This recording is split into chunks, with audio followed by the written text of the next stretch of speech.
एक बार गौतम बुद्ध अपने शिष्यों के साथ एक गांव की तरफ जा रहे थे।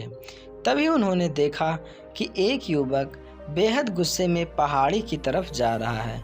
बुद्ध उसे देखते ही समझ गए कि या तो ये किसी की हत्या करने जा रहा है या फिर खुद आत्महत्या करने। वह युवक जैसे ही पहाड़ी से कूदने जा रहा था, गौतम बुद्ध ने तुरंत उसका हाथ पकड़कर उसे खींच लिया।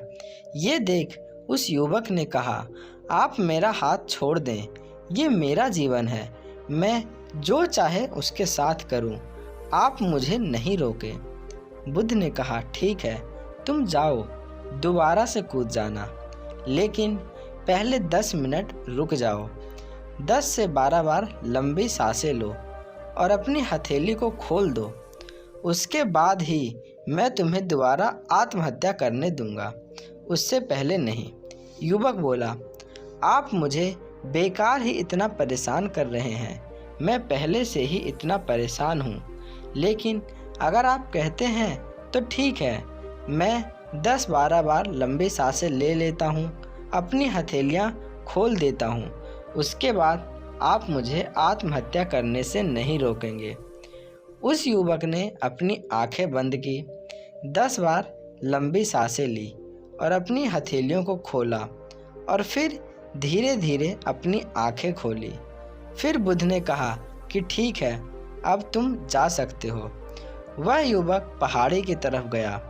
उसने जैसे ही कदम आगे बढ़ाया, पहाड़ के नीचे देखा, वह देखते ही पीछे हट गया और वापस जाकर बुद्ध से बोला, आप कौन हैं?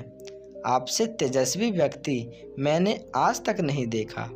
अभी मेरे साथ क्या हुआ है, क्या आप मुझे समझा सकते हैं? कुछ वक्त पहले मैं इस पहाड़ी से कूद जाता, लेकिन अब एक भय उत्पन्न हो गया है। बुद्ध मुस्कुराए और बोले, जब तुम पहाड़ी से कूदने वाले थे तब तुम्हारे अंदर क्रोध था। क्रोध सोचने समझने की शक्ति को नष्ट कर देता है। हमारी बुद्धि उस वक्त काम करना बंद कर देती है। उस समय तुम फिर वही करते हो जो तुम्हारा मन कहता है। उस समय तुम क्रोधित थे, तुम्हारा मन एक जगह नहीं था। उस समय तुम खुद को खत्म कर देना चाहते थे, लेकिन जब तुमने अपनी आंखें बंद करके लंबी सांसें ली और अपनी हथेलियों को खोला, तब तुम्हारा दिमाग और मन दोनों शांत हो गया और तुम्हारी नकारात्मक ऊर्जा सकारात्मक ऊर्जा में बदल गई, जिसके कारण तुम्हारी बुद्धि को नियंत्रण प्राप्त हुआ और तुम सही निर्णय लेने में सक्षम हो सके। युवक बोला, आप कौन हैं? बुद्ध ने कहा, ये जगत के लोग मुझे बुद्ध कहते हैं। युवक बुद्ध के चरणों में गिर गया और बोला कि हे बुद्ध, आप मुझे अपनी शरण में शामिल कर लें। मैं तो अपने पिता को सबक सिखाना चाहता था, इसलिए आत्महत्या करने जा रहा था। बुद्ध ने कहा कि आत्महत्या करके कोई इस शरीर के साथ कुछ भी नहीं कर सकता। जब तक हमारे पास ये शरीर है, हम कुछ भी कर सकते हैं, लेकिन यदि ये शरीर नहीं होगा तो हम कुछ भी नहीं कर सकते। युवक कहता है, आप सही कहते हैं बुद्ध, लेकिन आप नहीं जानते, मेरे पिता ने मुझे बहुत अपमानित किया है। वह मुझे हर बात पर टोकते हैं। बचपन में वह मुझसे बेहद प्रेम करते थे। उसके बाद उन्होंने मुझे शिक्षा प्राप्त करने के लिए गुरुकुल भेज दिया। मैं हमेशा सोचता था कि मैं गहन अध्ययन करके उनका नाम रोशन करूंगा और ये देख बेहद खुश होंगे। जब मैं शिक्षा पूरी कर वापस आया, तब मैंने अपने को बताया कि मैंने सारे शास्त्र, वेद, उपनिषद कंठस्थ कर लिया है और मुझसे बड़ा ज्ञानी कोई नहीं है। तब वह खुश होने की जगह मुझसे कहते हैं कि अपने आप को ज़्यादा ज्ञानी होने के भ्रम में मत डालो, ना ही खुद में अहंकार लाओ। मैं तो उन्हें दिखाना चाहता था कि मैंने कितना गहन अध्ययन किया है। मैं बड़े बड़े शास्त्र विस्तार्थ में जाने लगा। सभी मेरे ज्ञान से प्रभावित होने लगे। सभी ने मुझे महान ज्ञाता माना, लेकिन मेरे पिता ने नहीं माना। वह मेरे शास्त्रार्थ में बीच में पहुंच जाते और मेरे बताए गए ज्ञान में कुछ ना कुछ कमी निकालते और सबके आगे मुझे अपमानित करते। वह मेरे साथ रहने वाले मित्रों को भी अपमानित करते थे, ये कहकर कि वह मेरा जीवन बर्बाद कर देंगे, क्योंकि वह मेरा साथ देते थे, मेरे ज्ञान की प्रशंसा करते थे। मैं समझ नहीं पा रहा था कि वह ऐसे क्यों कर रहे हैं। तब मेरे मित्रों ने मुझसे कहा, क्योंकि वह मेरे जितना ज्ञान अर्जित नहीं कर पाए, इसलिए वह मुझसे ईर्ष्या करते हैं। एक दिन मेरी उपाधियों के कारण मेरे मित्रों ने मुझे मदिरा पान कराया। ये बात मेरे पिता को पता चल गई। वह मुझे ढूंढते ढूंढते वहाँ पहुँच गए और मुझे वहाँ सबके सामने थप्पड़ मार दिया। मुझे बहुत अपमान महसूस हुआ। तब मैंने तय किया कि मुझे मेरे पिता को सबक सिखाना है और मैं यहाँ आत्महत्या करने आ गया, क्योंकि एक पिता के लिए इससे बड़ा सबक क्या होगा जब वह अपने बेटे के अर्थी को उठाएंगे। तब उन्हें एहसास होगा कि उन्होंने क्या गलती की है। बुद्ध मुस्कुराए और बोले, मुझे तुम एक बात बताओ, जो ज्ञान तुमने आत्महत्या करने के लिए प्रेरित करे, तो वह ज्ञान किस काम का? वह कहाँ से अच्छा हुआ जो तुम्हें एक गलत काम को करने तक नहीं रोक पा रहा है? युवक ने कहा, आप सही कहते हैं बुद्ध, अब मैं खुद अज्ञानी सा महसूस कर रहा हूँ। आप मुझे अपने शरण में ले लें, मैं आपसे ज्ञान प्राप्त करना चाहता हूँ। बुद्ध ने कहा, तुम मेरे साथ 4 दिनों तक रहना और उसके बाद अपने पिता के पास जाना।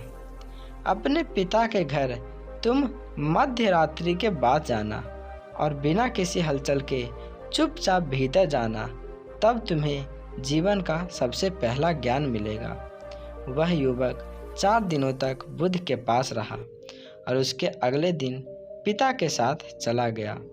जब मध्य रात्रि वह अपने घर पहुंचा तो उसने देखा कि उसकी माता बिस्तर पर बहुत बीमार पड़ी हैं और युवक के पिता से कहती हैं कि तुम्हारी सख्ती के कारण आज मेरा बेटा मुझसे दूर है। अगर तुम इतने सख्त नहीं होते तो वह आज घर छोड़कर नहीं जाता। वह युवक अपने पिता की तरफ देखता है।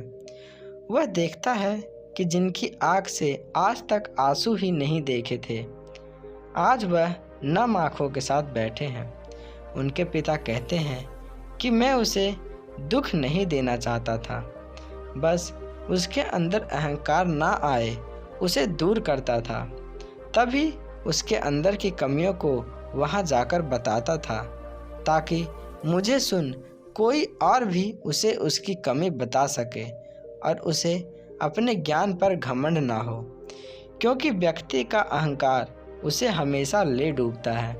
लेकिन उस भीड़ में मेरे सिवा कोई नहीं होता था जो उसको उसकी गलतियों के बारे में बताता। तब मैंने तय किया था कि मैं उसे उसकी गलतियों से अवगत करवाऊंगा, लेकिन वह मेरी ना सुनकर हमेशा अपने मित्रों की सुनता था। और एक दिन जब उसने मदिरा पान की तब मेरा बहुत दिल दुखा और तब मुझे लगा कि शायद मेरी परवरिश में कोई कमी है। मैं ही अच्छा पिता नहीं बन सका जो मेरे बेटे ने ऐसे किया। लेकिन तुम चिंता मत करो, मैं उसे कहीं से भी ढूंढ कर ले आऊँगा। जितना प्रेम तुम उससे करती हो उससे ज़्यादा मैं उससे करता हूँ। युवक की माता कहती है कि मैंने उसे हर जगह ढूंढा, लेकिन वह कहीं नहीं मिला। मेरा मन कहता है कि यहाँ से कुछ दूर एक गांव में गौतम बुद्ध रुके हैं, वह ज़रूर वहीं होगा। तुम उसे वहाँ जाकर देखो। ये सारी बातें युवक वहीं खड़ा होकर सुन रहा था। उसकी आंखों से आंसू बह रहे थे। वह चुपचाप वहाँ से चला गया और गौतम बुद्ध के पास पहुँचा और बुद्ध से बोला, हे बुद्ध, अगर आपने मुझे उस दिन आत्महत्या करने से नहीं रोका होता तो मुझसे कितना बड़ा पाप हो जाता। बुद्ध ने युवक से कहा, इस जीवन की सबसे बड़ी गलती आत्महत्या करना है। ये जीवन तुमने खुद नहीं लिया है, उसे तुम्हें दिया गया है, तो तुम्हें कोई हक नहीं है कि उसे खुद से नष्ट करो। कल सुबह तुम्हारे पिता यहाँ वापस आएंगे। कल सुबह तुम उनके साथ जाकर उनके ऋण को उतारना। युवक ने कहा, हे बुद्ध, मुझे मेरा सारा ज्ञान व्यर्थ ही लगता है। आप सत्यता को उजागर करते हैं। मैं आपके साथ रहकर आपसे ज्ञान प्राप्त करना चाहता हूँ। मुझे अपने संघ में आप शामिल कर लें। बुद्ध ने कहा, कल सुबह जब तुम्हारे पिता आएंगे तब तुम उनसे बातचीत करना और उनसे आज्ञा लेना, और तब तुम्हें लगे कि तुम्हें ज्ञान प्राप्ति की ज़रूरत है तो संघ के दरवाजे सभी के लिए खुले रहते हैं। मुझे उम्मीद है आपको ये कहानी अच्छी लगी होगी, तो वीडियो को लाइक कर चैनल को सब्सक्राइब ज़रूर करें। धन्यवाद।